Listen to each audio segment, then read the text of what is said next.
Alright, so it's time to dive into an album that I've been listening to for quite a while now, and this one's been a really interesting one to try to nail down in terms of my own opinions for. So, I guess without further ado, let's dive in.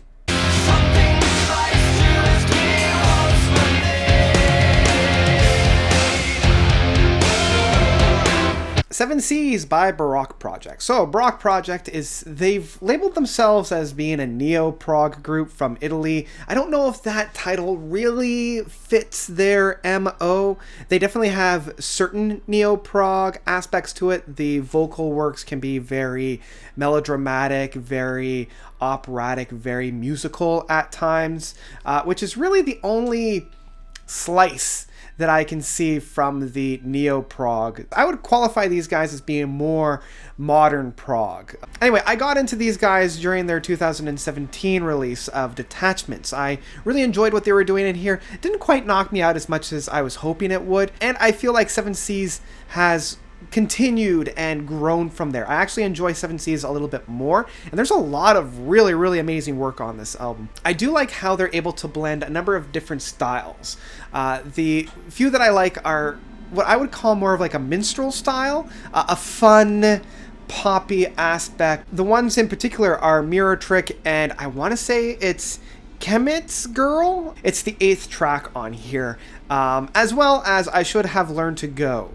These 3 tracks are, outside of I Should Have Learned to Go, very happy, very acoustic in approach, and for me, this is something that I want to see more of, and I was very pleased to see this on these 2 tracks. A Mirror Trick is about 3.5 minutes, so it's kind of a single, but I really like how subdued and calm this track is, in comparison to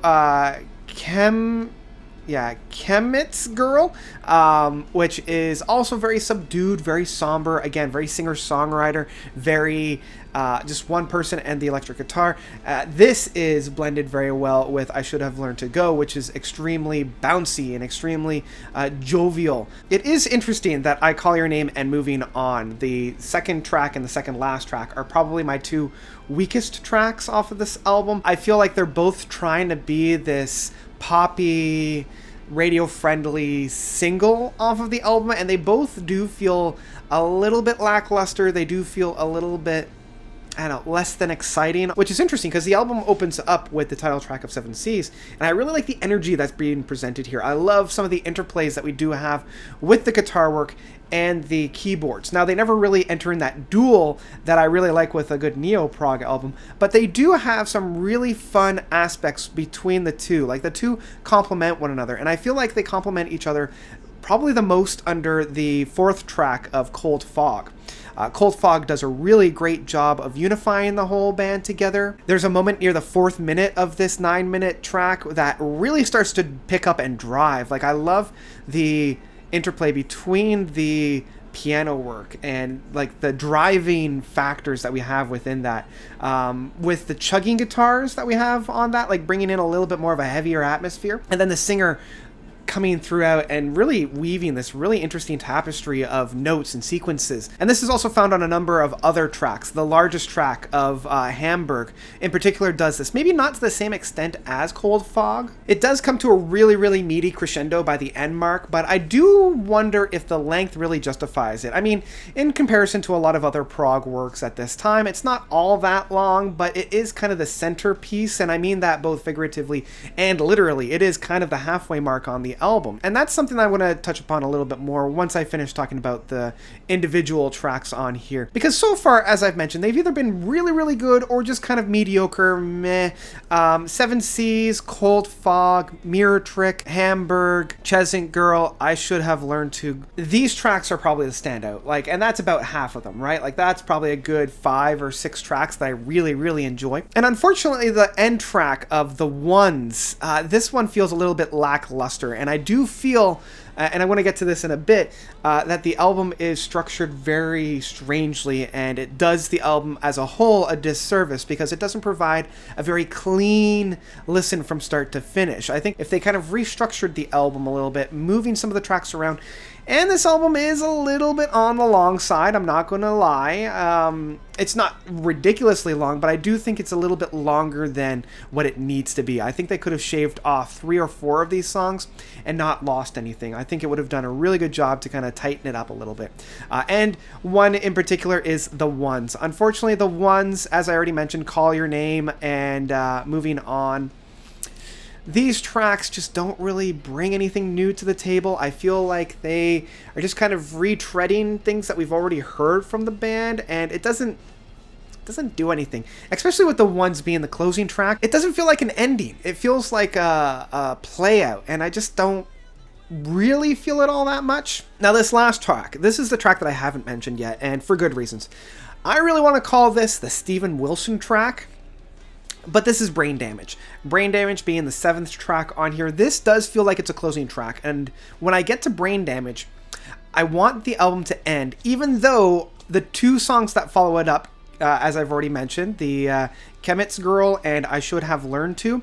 These are probably the 2 stronger moments on this album, and I feel like they needed to lift it before this moment, because it definitely feels like the first part of The Watchmaker, which then goes into First Regret, 10 Years Older. Then it goes into Ancestral as the closing piece. So it feels like there's these 3 movements of this track that just feel like these Steven Wilson ripoffs. And this is what I'm talking about when I'm comparing the emulation, inspiration, and plagiarism. And this one is basically just plagiarized. As much as I love this track, I think this track should have been left off the album entirely, and maybe a bonus track of being like, hey, we tried something new and we know you guys really like this. So yeah, it was just, I didn't like it. Even though it does provide a very brilliant ending piece, even though it is just ancestral. So yeah, this album, as I mentioned, is very interesting to rate, because even though one of my favorite tracks of Brain Damage is such a ripoff of Steven Wilson, the music that's still found within it is still a fantastic time. I think that they still needed to rejig some of the orders of the song. They probably should have trimmed quite a few of these tracks off as well, or maybe combined a few of these tracks. Overall, though, this was still a really good time, and one that I kept coming back to. I know I've been kind of, dissing on this album, but really it's still one of my favorite tracks of this year. The musicianship is outstanding, the orchestration of their sounds, the complexity of their noises. I feel like they've really taken their time and crafted something very special here.